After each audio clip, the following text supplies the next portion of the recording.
Distinguished colleagues, I stand to support this motion, which is similar to what we discussed yesterday and which seems to be a recurrent decimal in Nigeria.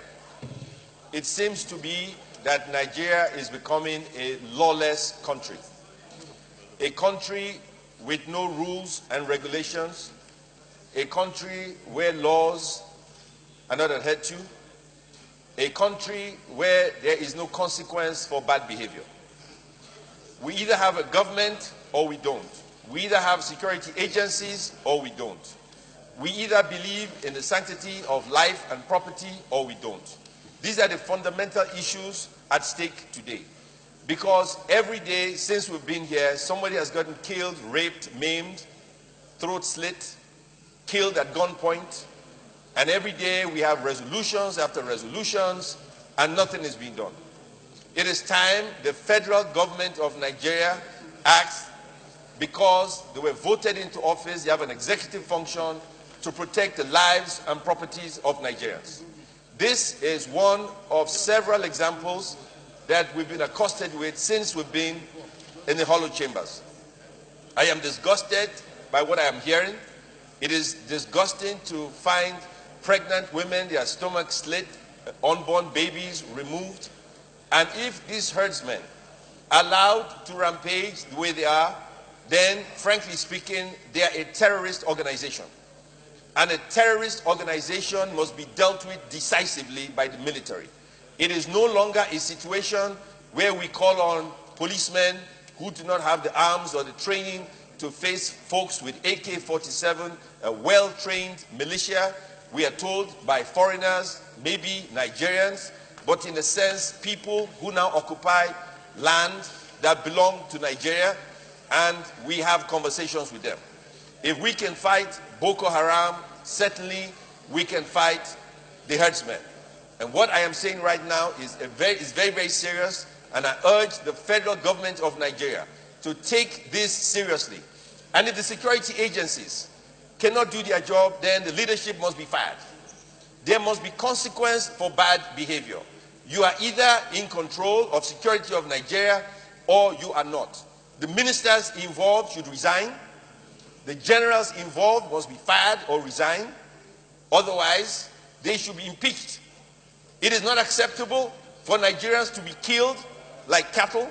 It is not acceptable for us to be invaded by foreign mercenaries, and all we do is have conversations. Enough is enough. I am urging the federal government of Nigeria.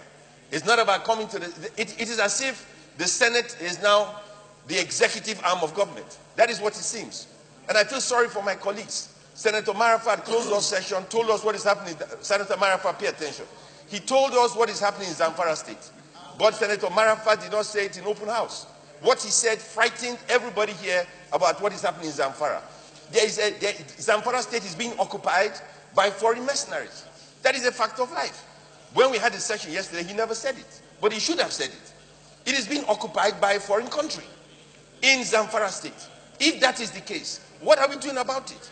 If the people responsible for protection of lives and property in Nigeria cannot do their job, what happens in civilized countries? They are fired. They are kicked out of office. Sheikh Sani on TV today explained it eloquently, and he was dead on point. Now, what are we doing? If the federal government of Nigeria wants to run the Red Chamber as the Red Chamber to become the executive of Nigeria, then let us appoint as Senate President the President of Nigeria.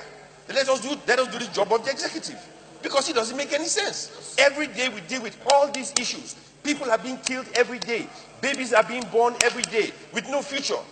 They are born into this world, and as soon as they're old enough, they pick up an AK-47, they pick up a machete, they start killing fellow human beings. Then what do? All we do is talk. What is happening? There has to be consequence. The Minister of Defense should come here and tell us what he's doing. Minister of Internal Affairs should be someone here and let us know what they are doing. If the cabinet is incompetent, then fire them. Senator Marafat said things to me. Look, when he finished speaking yesterday, 5 senators came to me scared to death, frightened about what he said. But he didn't say it in open house. He said it in private. And what he said should have said on the floor. Because what is happening in Taraba, what is happening in Enugu, what is happening in Kaduna, what is happening all across the country is disgusting. People are being killed. People are being killed. I don't think you understand it. Maybe the cameras should go to these areas and see dead bodies. Maybe NBC should change the law. Let us see dead bodies. Women being slaughtered as if we were in Liberia, as if we were in Sierra Leone. What is this? We are becoming a barbaric nation. We have no respect for life and property. And people are dying every day. And what the hell are we doing? The executive should speak today and explain to Nigeria what is going on in this country. We cannot continue like this. If Saraki is the only one interested, let him become president of Nigeria. Then that solves the problem. We cannot continue like this. Enough is enough. We either face these problems or everybody shut up and resign from public office. People are dying every day. Enough is enough. Thank you, Mr. President.